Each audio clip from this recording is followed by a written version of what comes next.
Yasky, July 2020. Asks Robert. Hi, Yasky.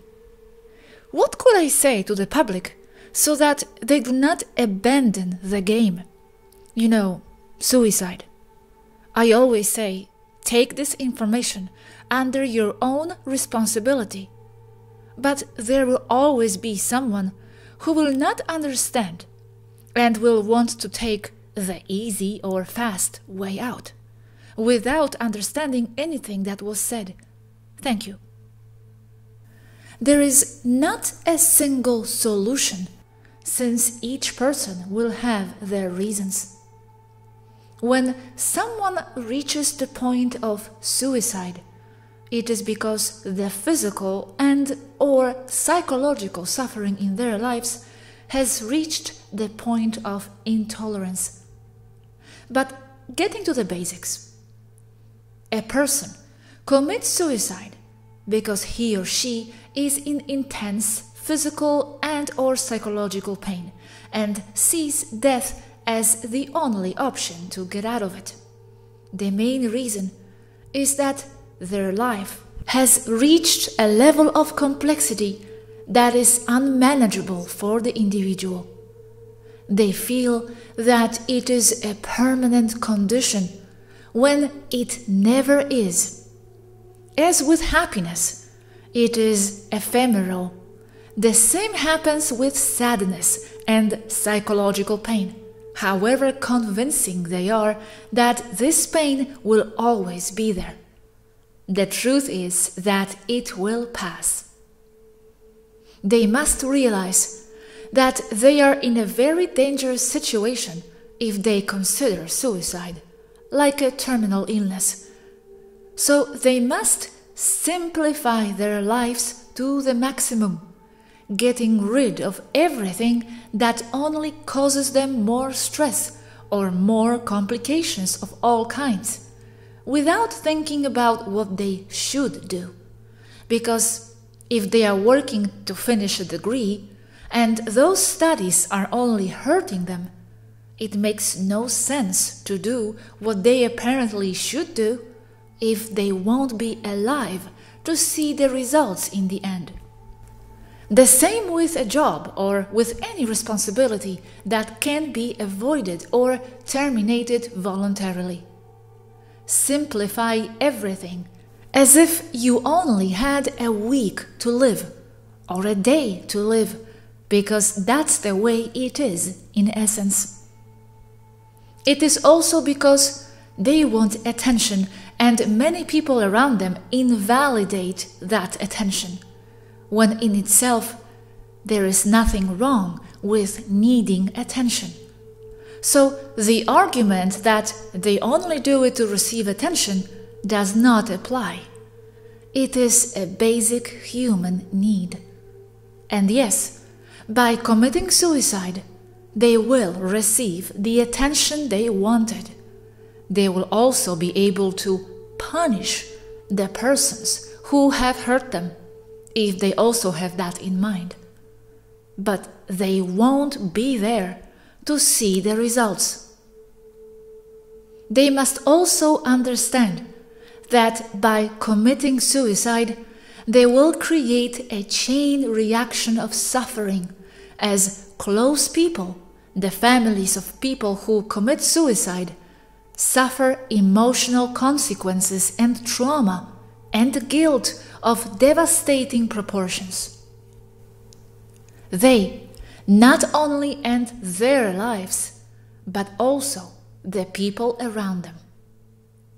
Whether or not they also end up committing suicide, because that also happens as a consequence sometimes, or simply because of the chain of blame that people in their family or closed ones throw at one another with regards to why their family member committed suicide. The problem here is that this argument against suicide, that you ruin the lives of others, is not ethical or fair from the point of view of the person with the emotional problem that has led him to want to make that decision.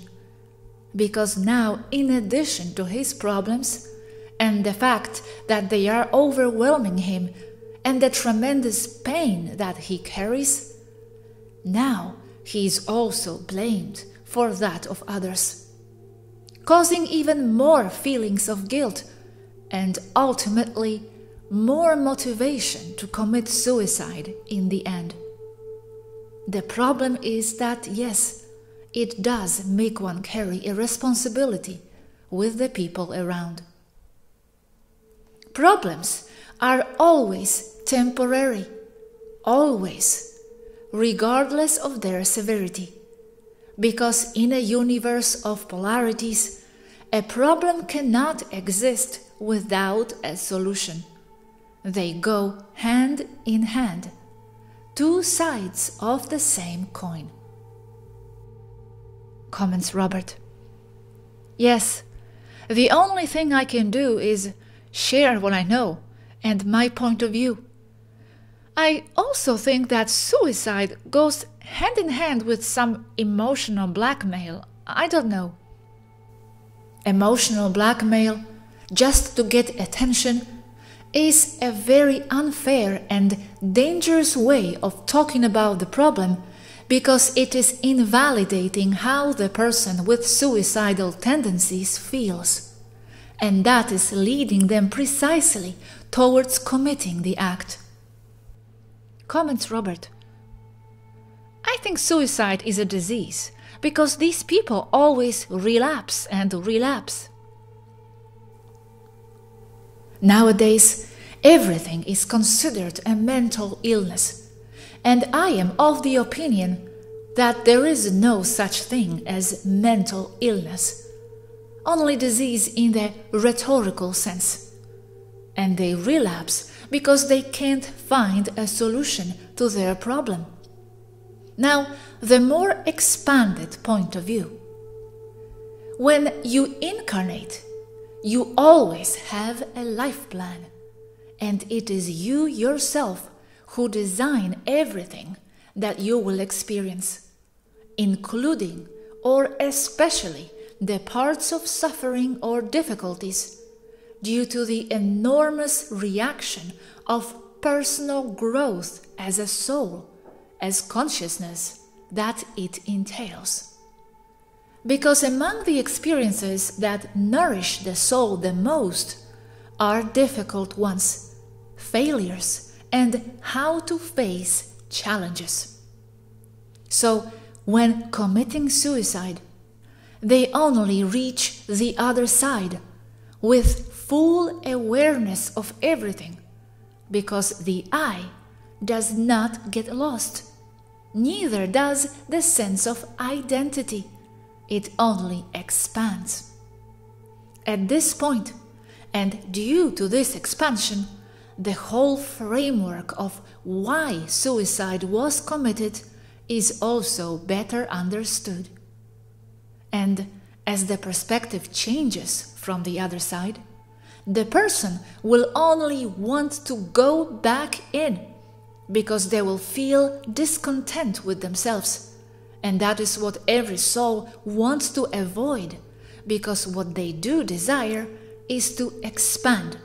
Or they will take it as a failed challenge, and of their own free will want to enter the game again, because game it is. It's like entering a video game and being scared when monsters come out and turning off the game.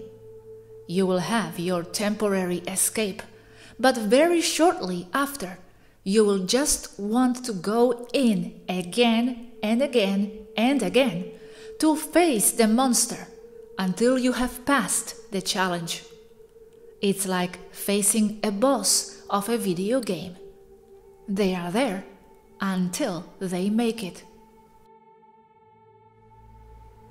Swaruu, June 2018. Let's say that primordial fear is one of the biggest characteristics of 3D, marked by the veil of forgetfulness, and it forms, in a great way, the nature of despair and the feeling of scarcity that everyone has there in one way or another. At the moment in which that fear is transcended, doing own inner work, the perspective about life changes a lot.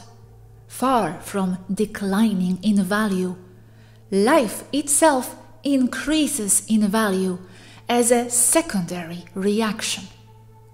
This has been said by countless people on the surface. We cannot experience this ourselves, only observe it. Many people contemplating suicide, after spiritual awakening and when faced with death, have stopped considering suicide, partly because they come to realize that their mental problems and worries will not only not be solved with that, but that they continue from the other side, with the added problem that they are no longer in the physical, so they cannot solve those problems. The most common cause of suicide is psychological pain. It is the most unbearable. After death, this pain only increases when you see that you cannot escape it. Suicide does not make sense because you cannot escape yourself. The solution is to face it ahead, wherever we are, at the time it appears, be it from the spiritual side or the embodied side. But since most psychological problems come from experiences during a lifetime and from the interpretation that the individual gives them, the best and necessary point at which these problems must be faced is from the incarnate side. Those problems are carried then after death, especially after suicide, and although it is just one more way of exit and not punished by anyone, it is the person himself who punishes himself from the other side. This causes that, taking into account that the reasons why a person has committed suicide are very generally due to psychological pain for whatever reason, this creates the enormous need in a sad person to self-criticize while on the other side. As a consequence, the idea of having to try again is generated, so they re-enter the same life, which is like the same level of the game, as in a video game when they die and die several times trying to overcome the level or the challenge. This is the main reason why they reincarnate. At this time, the manipulation of the archons also comes in, exaggerating the problems to the recently deceased person and everything they did wrong during their recent incarnation, causing him or her to return, or causing them to have an even greater need to return. While that is true, from my point of view, an intervention by some archontic force is not even necessary, and personally, I do not see any detectable interference against a recently deceased soul. What I mean to say is that there is more matrix on the other side, for the simple fact that the people themselves, their consciousness and their perception are the matrix itself. Therefore, no direct intervention of any archon or group of archons is necessary if the very deceased person carries with himself everything necessary to cause his own next reincarnation, his own recycling within the collective matrix. This last point is very important. If a person is mentally liberated from the matrix, he is free. because the only thing that anchors them to the matrix are their own limiting ideas, where they live something, commit suicide, only to later see that they are still themselves from the other side. So, since there is no time, they go back to the point of attention of the same body and try to do well what they did not achieve the first time. And there they are going through and living through the same thing over and over again, until they realize they have to let go of the things that didn't go well. And this loop does not only involve the same reincarnation, it can be a more extended loop or spiral, because the same incarnation is never exactly the same when repeating it.